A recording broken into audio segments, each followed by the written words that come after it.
2 பேருமே தான் தான் பெரிய ஆளுன்னு நினைச்சாங்க.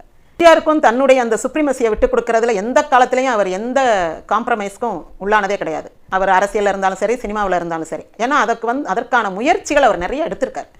கருணாநிதிக்கும் நம்மளை மிஞ்சி அடுத்தால் வந்துடக்கூடாது, நம்ம தான் நம்பர் 1 பர்சனாக இருக்கணும், இந்த மோஸ்ட் பவர்ஃபுல் மேனாக இருக்கணுன்ற எண்ணம் கருணாநிதிக்கு இருந்துச்சு.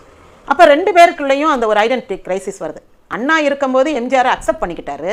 கருணாநிதியால் எம்ஜிஆருடைய புகழ், பிரபல்யம், அந்த பப்ளிக் அட்ராக்ஷன் அதெல்லாம் கருணாநிதியால் அக்செப்ட் பண்ண முடியலை.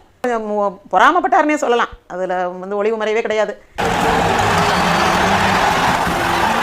கருணாநிதி பொறாமப்பட்டார். இப்போ அவர் என்ன நினைக்கிறாரு, இவரை ரொம்ப வளர விடக்கூடாது அப்படின்ற நோக்கத்தில் 2 காரியம் பண்ணுறாரு. ஒன்று, சினிமா தானே பொழுதுபோக்குன்னு நினச்சி மதுக்கடைகளை திறக்கிறாரு. கேட்டால் அரசாங்கத்தில் பணம் இல்லை அப்படின்றாரு.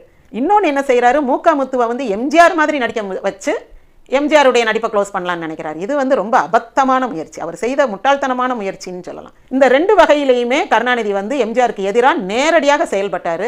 நேருக்கு நேராய் நெஞ்சில் துணிவிருந்தா என் கேள்விக்கு பதிலை தரட்டும் நேர்மை திறமிருந்தா